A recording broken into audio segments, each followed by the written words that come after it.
बेशर्म जुड़वा सास का नदी में नहाना। हे भगवान, ये मैं क्या देख रही हूँ? ऐसा देखने से पहले मैं मर क्यों नहीं गई? और मुझे तो अंधा हो जाना चाहिए था। शिव शिव शिव शिव, घोर कलयुग आ गया है। दादी सास देखिए ना, आप तो कुछ कहिए। हमारी जुड़वा सासों को आसपास के सारे लोग कितनी सारी बातें बना रही हैं हमारी दोनों सासों के बारे में। मुझे इसमें क्या देखना है?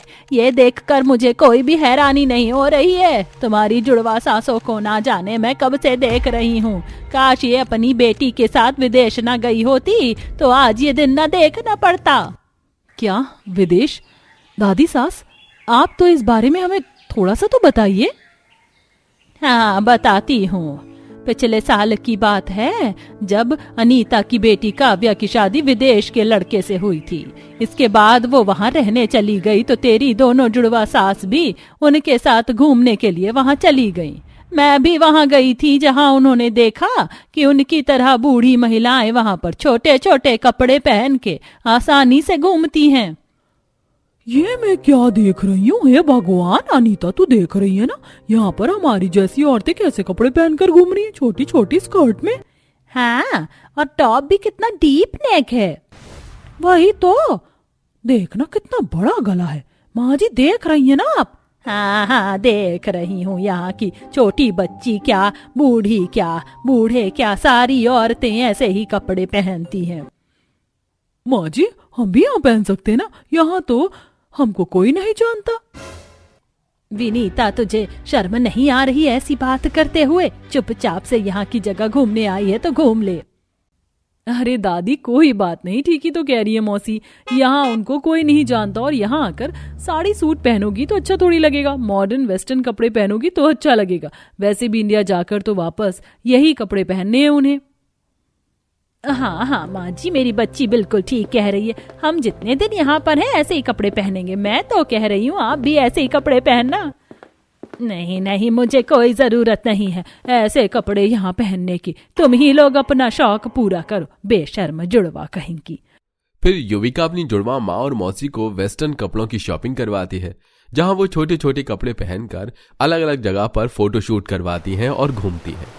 युविका, आज तू हमें कहाँ लेकर आई है? कोई बड़ा समुद्र सा लग रहा है। ओई माँ, यहाँ तो और भी ज्यादा कम कपड़ों में औरतें हैं। बाप रे बाप। अरे माँ, इसे बोलते हैं बीच। यहाँ पर नहाने के लिए औरतें ऐसे ही कपड़े पहनती हैं और लड़के शॉर्ट्स पहनते। देखिए, आपका दामाद भी तो है। युविका बस कर, कम से कम अपनी दादी का तो लिहाज कर। हम तीनों को तू यहाँ से ले चल। अरे ये अनीता विनीता कहाँ चली गई? अरे दादी जी, वो देखिए मम्मी और मौसी। तभी दोनों दादी और पोती जुड़वा बहनों को देखते हैं जो समुद्र में छई छपाक छई कर रही थी। वाह मम्मी मौसी, आप कितनी प्यारी लग रही हो ऐसे। ये चुप कर बदमाश, तुझे नहीं पता तूने क्या किया है इन्हें यहाँ लाकर। जब ये जिद पकड़ लेती है ना तो कुछ नहीं छोड़ती, और अब इनका ये बेशर्मपन आगे जारी रहेगा। फिर कौशल्या को जिसका डर था वही हुआ। वहां से आने के बाद जब गांव दोनों लौटती हैं तो छोटे कपड़े पहनकर ही लौटती हैं। तब कौशल्या कहती है, बेशर्म, अब तो तुम अपने घर अपने गांव में आ गई हो। पता है गांव के लोग कितना घूर रहे थे। इन कपड़ों को बदलकर चुपचाप साड़ी लपेट लो। और नहीं माँ जी, अब हम ऐसे कपड़े पहनेंगी यहाँ पर। हमें वो साड़ी पहनने का शौक नहीं है। पता भी है आपको बांधने में कितना वक्त लग जाता है, लेकिन इस ड्रेस को पहनो और तैयार।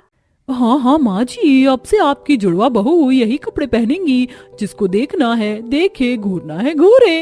माँ, ये सब बंद कीजिए। आपको नहीं पता कुछ ही दिनों में आपकी तीनों बहू घर में आने वाली हैं। पापा ने रिश्ता तय कर दिया है हम तीनों का। क्या? ये तो बहुत अच्छी बात है। मैं अपनी तीनों बहू को भी अपने जैसा ही बनाऊंगी। नहीं अनीता, ये करने की कोशिश भी मत करना। इस घर में बहुत संस्कारी सर्वगुण संपन्न बहुएं आ रही हैं। अरे जीजू, ये ड्रामा नहीं है, हमारा सच है। हम तो शॉपिंग भी करने जा रहे हैं। दोनों जुड़वा सास छोटे छोटे कपड़े पहनकर शॉपिंग करने चली जाती हैं और अपने लिए lehenga, gown, deep neck blouse लेकर आती हैं। और अपने तीनों बेटों की शादी में दोनों जुड़वा सास पहनती भी वही है, और छोटे कपड़ों में ही बेशरम सास अपनी तीनों बहू का गृह प्रवेश भी करती है। आओ आओ बहू आओ। और ये क्या लहंगा महंगा पहन रखा है और इतनी मोटी चुन्नी, हटा दो इसे। इतने में विनीता तीनों बहुओं का घूंघट निकाल कर चुन्नी हटा देती है। अब ठीक लग रही हो तुम, और इसके नीचे तो तुमने शॉर्ट्स पहने होंगे ना। लाओ मैं लहंगा खोल देती हूँ, गर्मी लग रही होगी ना। बस कीजिए माँ जी, हद होती है किसी चीज की। हम सर्वगुण संपन्न बहुएं हैं, हमारी आंखों में लाज शर्म है। आपने हमारा घूंघट क्यों हटा दिया? और अब आप हमारा लहंगा भी उतारना चाहती थी। खुद तो आपने छोटे कपड़े पहने। आपकी छोटी सोच हमारे सामने तो मत दिखाइए। हाँ माँ जी। इतने में तीनों बेटे अपनी पत्नियों को दुपट्टे उड़ा देते हैं। शुक्र है तुमने ही बोल दिया रोशनी। और माँ, मौसी, ये सब क्या है? अपनी हरकत अपनी बहू के साथ तो ऐसे मत कीजिए। हाँ माँ, आपको जैसे रहना है वैसे रहिए, लेकिन उनके साथ ऐसा मत कीजिए। इसके बाद बहू बेटे अपने कमरे में चले जाते हैं। अगले दिन तीनों बहू अपनी पहली रसोई कर रही होती हैं कि दोनों जुड़वा सास गायब होती हैं। दादी सास, आपको तो पता होगा ना माँ जी कहाँ है? क्या वो हमारे हाथ की पहली रसोई का खाना नहीं चखेंगी? ऐसी बात नहीं है बहू, वो शायद यहाँ से बाहर गई होगी। मैं पूछती हूँ पड़ोसन से। दादी सास सामने की पड़ोसन से पूछती हैं। अरे दादी जी, तुम्हारी दोनों जुड़वा बहुएं इतनी बेशर्म हो गई हैं क्या? क्या बताऊं, वहीं गई होंगी नदी के पास। क्या नदी के पास इतनी सुबह सुबह? ठीक है, मैं जाती हूँ। 1 मिनट माँ जी। आंटी जी, आपकी हिम्मत कैसे हुई हमारी जुड़वा सासू माँ को उल्टा सीधा कहने की? उल्टी सीधी हरकत करेगी तो वही कहना पड़ेगा ना। बहुओं, जाओ एक बार तुम भी वो नजारा देख लो। तीनों घूंघट वाली बहुएं नदी के पास पहुंचती हैं तो अपनी जुड़वा सास को नहाता हुआ देख शर्म से पानी पानी हो जाती हैं। जहां आसपास के गांव वाले लोग बेशर्मी से बातें बना रहे थे। अरे देखो देखो, कैसी जुड़वा सासों को खुलेआम नदी में नहाने का खुमार चढ़ गया है, और वो भी ऐसे छोटे छोटे कपड़ों में। बताओ, घर में 3 घूंघट वाली जवान बहुएं हैं और सास को जवानी चढ़ रही है। हाँ, हमें जवानी चढ़ रही है, लेकिन तुमको क्या? अब हम नहा भी नहीं सकते क्या? चढ़ती जवानी मेरी चाल मस्तानी, तूने कदर ना जानी रामा। हाय रामा, हाय रामा, हाय रामा। दुनिया हुई है मेरे प्यार में दीवानी, लाखों की मैं दिल जानी रामा। हाय रामा। बस करो जुड़वा बेशर्म सासो, तुम्हारा नहाना गाना बजाना सब पूरा हो गया हो तो चलो। इसके बाद कौशल्या अपनी जुड़वा बहुओं को घर ले आती है। अरे माँ जी, आपने क्यों बुला लिया? पता भी है नदी में नहाने में कितना मजा आ रहा था, और तुम्हें बस इस बात का अंदाजा है। तुम्हारी वजह से दुनिया वाले हमें क्या क्या कह रहे हैं, हमारी कितनी बदनामी हो रही है। और कल ही तो तुम्हारे बेटे शादी करके बहू को घर में लेकर आए हैं, और आज तुम ऐसे कर रही हो। अरे माँ जी, हमें दुनियादारी की कोई फिक्र नहीं है, छोड़िए ना। अरे बस करो तुम दोनों, और कितनी बेशर्मी दिखाओगी? कुछ नहीं तो अपनी 3 बहू से ही सीख लो। मैं ये नहीं कह रहा तुम घूंघट करो। अगर तुम्हें साड़ी से दिक्कत है तो ठीक है, सूट पहन लो। छोटे कपड़े पहनने की क्या जरूरत है कि तुम यही पहनकर नदी में घूमने जाओ? हाँ, अगर आप लोगों को भाषण देना हो गया हो तो बस कीजिए, हम दोनों का टाइम वेस्ट कर दिया। चल, हम दोनों आज किटी पार्टी में जाएंगे ना। हाँ। दोनों जुड़वा सास बहू अपने दूसरे बेशरम वाले कपड़े पहनकर घर से बाहर जाती हैं कि घर के दरवाजे की कील से दोनों की ड्रेस फट जाती है, और उन्हें बिल्कुल इस बात का एहसास नहीं होता।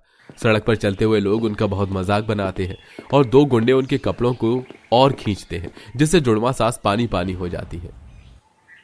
ओहो, चढ़ती जवानी में घटती उम्र, इतना ही ओपन हो गई हो तो थोड़ा और ओपन हो जाओ।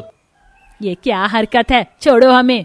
अरे जाने मन, ऐसे कैसे छोड़ दे? लड़की ना सही, तुम जैसे हॉट बढ़िया है सहे। हाँ, बचाओ, हमें बचाओ, छोड़ हमारी माँ जी को। तभी तीनों घूंघट वाली बहू आकर 3 डंडे से उन दोनों गुंडों को इतनी अच्छी कुटाई करती हैं कि गुंडे भाग जाते हैं, और अपनी सास को लेकर वो घर आती हैं, जहां एक बंद कमरे में अपनी दोनों जुड़वा सास को डांटती हैं। देख लिया आप दोनों ने, आपके ऐसे कपड़े पहनने का क्या नतीजा निकला। बेटे जैसे लड़के भी आपको सड़क पर छेड़ रहे हैं। गलती उनकी भी है, पर एक गलती आपकी भी है। आपको ऐसे कपड़े नहीं पहनने चाहिए जो पहले से ही फट गए हों और आपका ध्यान भी ना हो। हाँ माँ जी, अगर आज हम नहीं आते तो काश आप दोनों साड़ी पहनने की खूबसूरती को समझ पाती। बताइए, आज से पहले हुआ था कभी? रोते रोते अब मुझे क्या देख रही हो? अपनी बहू की बात का जवाब दो। हमसे गलती हो गई माँ जी, हमें माफ कर दीजिए। हमारी बहुएं बिल्कुल ठीक कह रही हैं। हाँ माँ जी, अब हम पहले की तरह साड़ी पहनेंगी। और अपनी गलती को सुधारते हुए दोनों जुड़वा सास बेशर्म पने को छोड़कर हमेशा के लिए साड़ी पहनने लगती हैं। इसके बाद तीनों घूंघट वाली बहुएं भी सास के साथ खुशी खुशी रहने लगती हैं। इसीलिए कहा जाता है, जैसा देश वैसा भेष।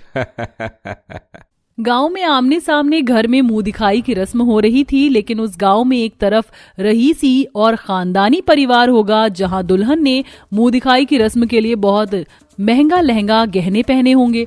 उनका घर भी हवेली से कम नहीं था। वहां गांव के सभी लोग इकट्ठे हुए थे तो सामने गरीब घर में गरीब बहू साधारण साड़ी पहने चटाई पर बैठी थी। वहां देखो, मुंह दिखाई में कितनी रौनक है। सभी लोग कितने अच्छे से मुंह दिखाई की रस्म कर रहे हैं। हम लोग गरीब हैं, शायद इसीलिए कोई हमारे पास नहीं आया। माँ जी, आप हो ना मेरी मुंह दिखाई की रस्म में, मेरे लिए इतना ही काफी है। पूजा के इतना कहते ही गायत्री को बहुत खुशी होती है और दूसरी तरफ औरत में उनकी ओर देखते हुए कहती है, देख रहे हो, नसीब नसीब की बात है। हर किसी को वैसा नहीं मिलता जैसी उसने उम्मीद की होती है। अब बड़ी बहन को ही देख लो, कैसे गरीब परिवार में गरीबी का सामना कर रही है, और यहाँ छोटी बहन इतने खानदानी परिवार में है और कितने अच्छे से इसकी मुंह दिखाई हो रही है। सही बोल रही हो। वैसे भी गरीब लोगों के पास कौन ही जाना पसंद करेगा। यहाँ देखो, गानों की शहनाइयाँ, खाने को बढ़िया खाना और चारों तरफ रौनक ही रौनक है। सभी मेहमान अमीर घर पर बहुत खुश थे, लेकिन आप लोग भी सोच रहे होंगे कि जब एक ही मायके से दो बहनें हैं तो एक इतने अमीर परिवार में और एक इतने गरीब परिवार में क्यों? ये जानने के लिए तो हम सभी को कहानी में थोड़ा पीछे चलना होगा। बेटी, मंदिर जा रही हो इतनी सुबह सुबह? हाँ माँ, मंदिर जाकर ही तो मुझे थोड़ा सा सुकून मिलता है। एक दिन भगवान हम लोगों की सारी परेशानियां दूर कर देगा, देखना आप। पूजा की थाली लेकर पूजा मंदिर पहुंच जाती है और वहां भजन गाना शुरू कर देती है। सत्यम शिवम सुंदरम, सत्यम शिवम सुंदरम। उसके सुर इतने मधुर होते हैं कि गांव की सबसे खानदानी औरत मनोरमा उसकी आवाज से बहुत खुश हो जाती है। हमारे गांव में इतनी मधुर आवाज किसकी हो सकती है? जरा देखती हूँ मंदिर में जाकर। मनोरमा मंदिर में जाती है तो वह पूजा को देखती है। पूजा सुंदर होती है और सुशील भी, जिसकी वजह से वह उसे बहुत पसंद आ जाती है। लड़की तो गरीब परिवार की लग रही है, लेकिन संस्कार उच्च वर्ग हैं। ऐसी ही लड़की हमारे खानदानी परिवार के लिए होनी चाहिए। मनोरमा पूजा के जाने के बाद गांव के पंडित से उसके बारे में पता करती है और पूजा के घर रिश्ता भेज देती है।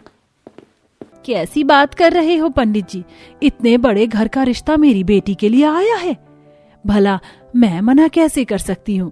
मुझे ये रिश्ता मंजूर है। लेकिन खुशियों पर तो तब नजर लगती है जब घर की चालाक छोटी बेटी इसके बारे में सुनती है।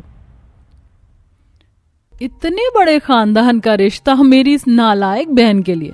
अगर पूजा की शादी इतने रईस खानदान परिवार में हो गई तो इसके बाद तो मुझे कोई पूछने वाला ही नहीं है। चाहे कुछ भी हो जाए, उस घर की बहू तो मैं ही बनूंगी। श्वेता देखती है कि पूजा की शादी इतने अमीर घर के बेटे चिराग से हो रही है। वह चिराग के ऊपर अपने डोरे डालना शुरू कर देती है और उसे अपने प्यार के वश में करती है। हाँ, जैसे लड़के को तो मेरे जैसी मॉडर्न ख्यालातों वाली लड़की से शादी करनी चाहिए थी। खैर, कोई बात नहीं, किस्मत की बात है। पता नहीं मैं किसके भाग्य में लिखी होंगी। ऐसा मत कहो, मैं तुम्हें पसंद बहुत करता हूँ। मुझे तुमसे शादी करनी है। मुझे तुम्हारी बहन से शादी नहीं करनी, ना ही मुझे उसमें कोई इंटरेस्ट है। इस तरह श्वेता की चाल कामयाब हो जाती है और चिराग अपनी माँ से श्वेता की छोटी बहन से शादी करने की जिद पकड़ लेता है। माँ, आप चाहे कुछ भी कहो, मैं इस रिश्ते को रिश्ता नहीं मानता। अरे, जिससे मैं प्यार ही नहीं करता, मैं उससे शादी कैसे कर सकता हूँ? आप कहती हो कि आपको इस घर में खानदानी संस्कारी बहू चाहिए, तो वो भी तो उसी की बहन है, वो भी संस्कारी है। एक बार आप उससे मिल लीजिए माँ। अगर मुझे लड़की सामने से भी पसंद नहीं आई तो मैं रिश्ता नहीं करूंगी, याद रखना। अगले दिन ही चिराग श्वेता को अपने घर लेकर आता है। श्वेता पूरी तरह संस्कारी बनकर आती है और मनोरमा को ये एहसास दिलाता है कि उसकी बड़ी बहन से ज्यादा वो संस्कारी है। पाए लागू माँ जी, जीती रहो और हमेशा खुश रहो। लगता है मेरा बेटा तुम्हारे बारे में ठीक ही कह रहा था। मैं आज ही तुम्हारे घर पर पंडित को भेजती हूँ। इस तरह मनोरमा पंडित को दोबारा सरस्वती के पास भेजती है। सरस्वती के लिए तो दोनों ही बेटी बराबर थी। उसे एक पल को पूजा के लिए बुरा तो लगा, लेकिन अब वह क्या ही कर सकती थी। उसने अपनी छोटी बेटी की शादी के साथ साथ अपनी बड़ी बेटी का रिश्ता ढूंढा और एक साथ दोनों की शादी कर दी। शादी के बाद छोटी बेटी विदा होकर अमीर खानदानी घर में आई और बड़ी बेटी शादी के बाद इस खानदानी घर के सामने गरीब परिवार में आई। आ जाओ बहू, इस घर में तुम्हारा स्वागत है। गायत्री बहुत रीति रिवाज के साथ अपनी गरीब घर में पूजा का बहुत अच्छे से गृह प्रवेश करती है। गायत्री का स्वभाव बहुत अच्छा होता है और वह अपनी बहू को प्यार भी बहुत करती है। मेरे घर बहू नहीं बल्कि लक्ष्मी आई है। बहू जाओ अपनी पहली रसोई की रस्म करो। पूजा के ससुराल में गैस चूल्हा नहीं था, वह मिट्टी के चूल्हे पर ही खाना बनाया करती थी। किसी के चलते पूजा ने भी मिट्टी के चूल्हे की पहले पूजा की और उस पर खाना बनाना शुरू किया। ये सब मनोरमा अपने घर की खिड़की से झांक कर देख रही होती है। इतने सब में मैं तो ये भूल ही गई कि मेरी बहू की भी रसोई की रस्म होनी है। उसे बता देती हूँ, कुछ मीठे में बना लेगी।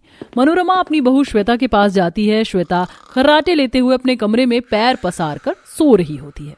हे भगवान, ये सब मैं क्या देख रही हूँ? अभी शाम के 6 बजे और बहू आराम से सो रही है, वो भी इतनी भयंकर खर्राटों के साथ। मनोरमा उसे कुछ कहे बिना ही अपने कमरे में चली जाती है। अगले दिन उसने अपनी बहू की मुंह दिखाई की रस्म की तैयारी की होती है। घर के आंगन में चारों तरफ सजावट होती है और साथ में संगीत वाले बैठकर गाना गा रहे होते हैं।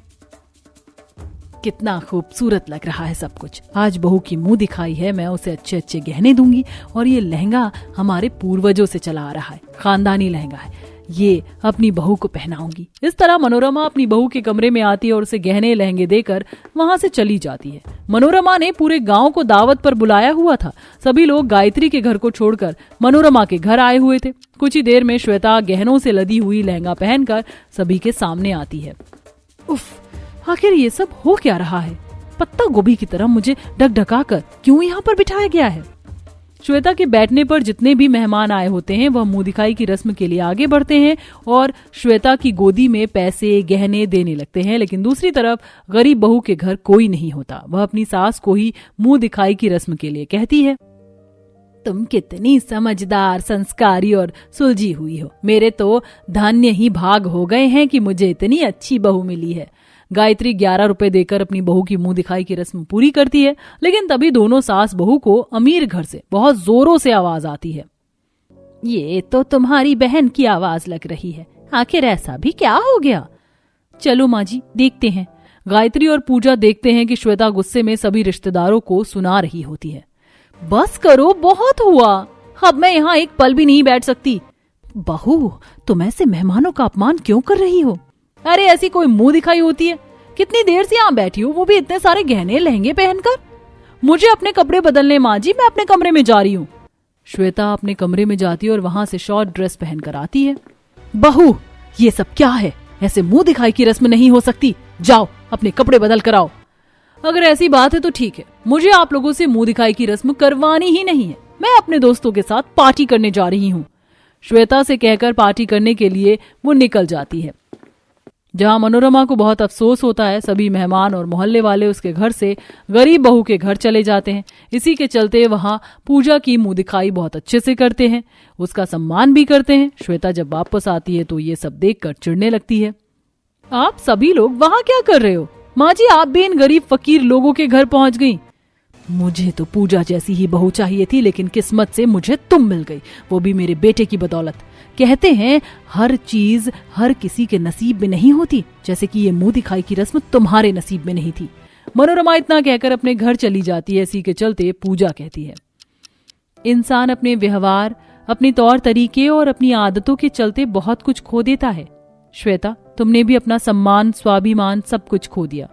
तुमने मेरी जगह लेकर सब कुछ हासिल तो कर लिया, लेकिन आज भी तुम्हें वह जगह नहीं मिली जो मेरी है, और शायद यही तुम्हारी सजा है। अपनी बहन की ये बात सुनकर श्वेता को अपनी गलती का एहसास होता है और वो वहां खड़ी हुई रोने लग जाती है। लेकिन इस दिन के बाद से श्वेता अपने ससुराल में एक अच्छी बहू बनने की पूरी कोशिश करती है। इधर धीरे धीरे पूजा के गरीब ससुराल की परेशानियां खत्म होने लगती हैं और वह अपने ससुराल में खुशी से रहती है।